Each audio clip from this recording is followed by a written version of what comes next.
With the truth against Chebukati and his cabal in an electoral theft and their removal from office through a kangaroo tribunal was actually meant to create a William Ruto IBC. For this reason, Ruto must go.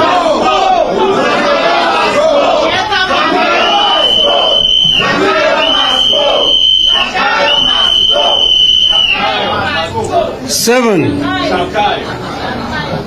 the contempt with which the Supreme Court treated the Azimio One Kenya presidential petition is the epitome of judicial thuggery.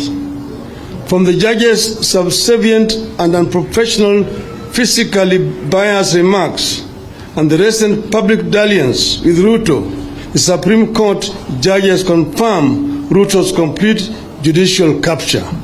For this reason, Ruto must go.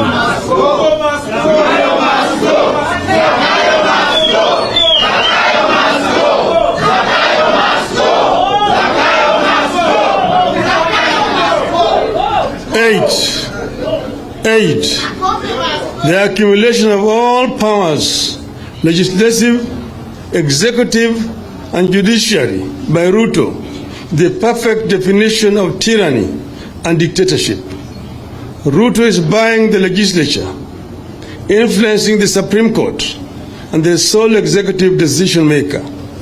This is a dangerous dictator that must not be allowed even a single extra minute in public office.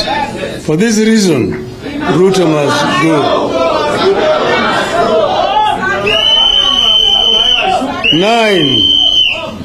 In the history of Kenya, it is the first time our country is facing a two-tribe regime. An exclusive one-tribe regime in Rwanda resorted to genocide.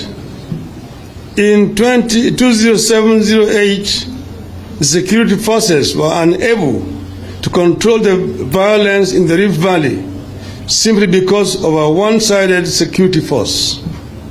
Kenya Kwanza is a one-sided illegitimate regime that is planting seeds of ethnic hegemony for a future genocide in Kenya. Only 2 communities are getting appointed to public service. For this reason, Ruto must go.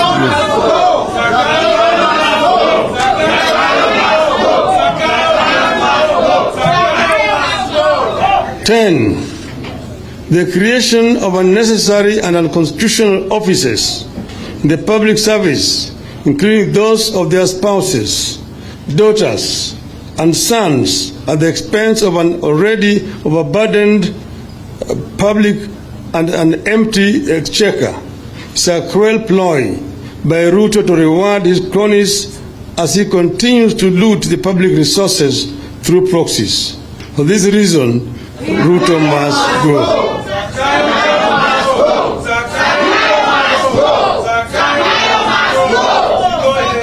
11. Kenya has experienced unparalleled religious harmony, which is the envy of the world. The attempt by Ruto to divide this country along religious and sectarian lines must stop. For this reason, Ruto must go.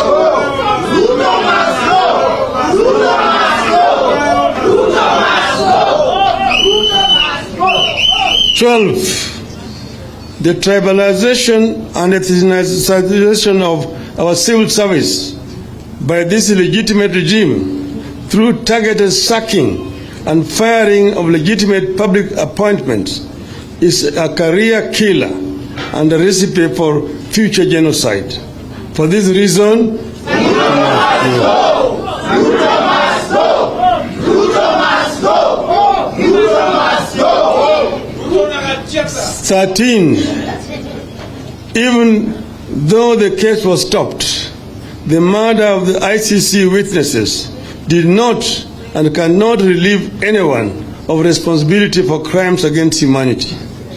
We know only too well what Ruto is capable of doing. Kenyans will never forget the painful murder of Yebei, Gicheru, and the burning of innocent children and women in a church in Kiambaa.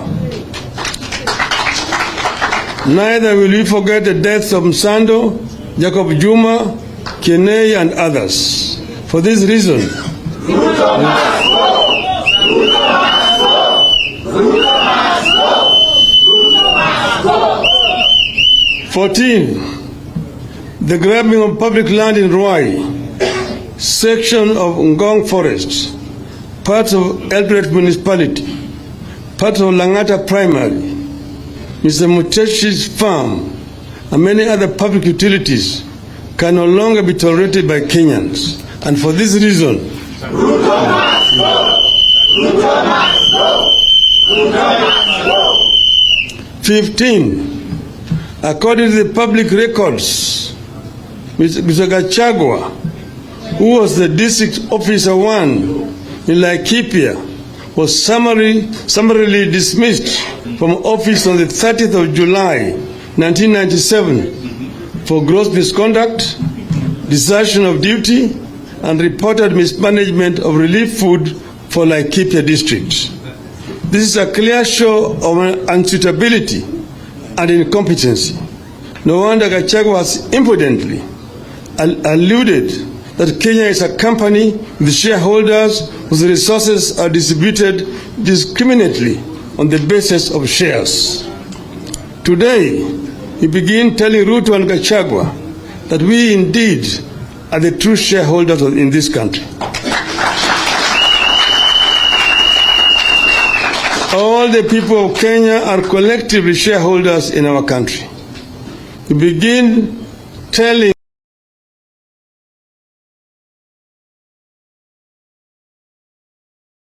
Ruto and Gachagua that we understand that a caring government cannot emerge from an illegitimate regime with an illegitimate regime that is too mean-spirited and too incompetent to deploy resources for an all-out war on poverty and suffering of our people.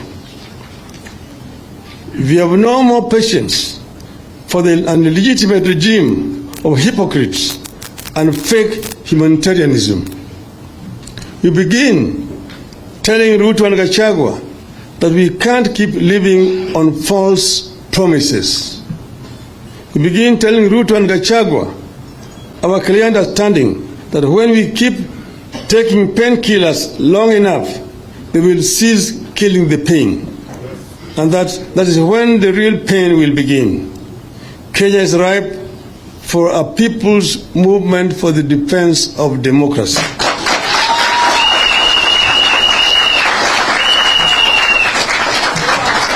And the process begins today, here and now. Ruto must go.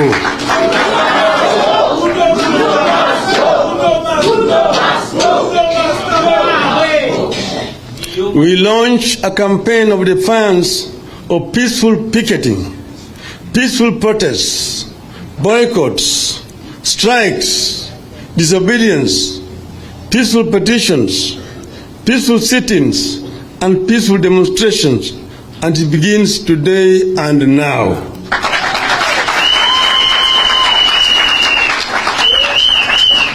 We also urge the victims of retrogressive policies of this illegitimate regime, including workers, doctors, teachers, nurses, lecturers, students, and the business community to join this political revolution and movement for change.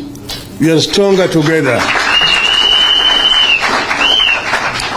As your leaders, we commit to fight, resist, and defy this illegitimate regime side by side with you until our voices are heard and respected.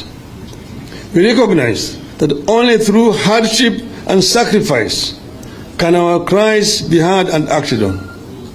We will be with you to the bitter end. It is action time. Let us all come out, whether wherever we are, to make our voices heard and respected. And after we have done that, we, wherever we are, in every corner of the country, we shall finally converge in Nairobi.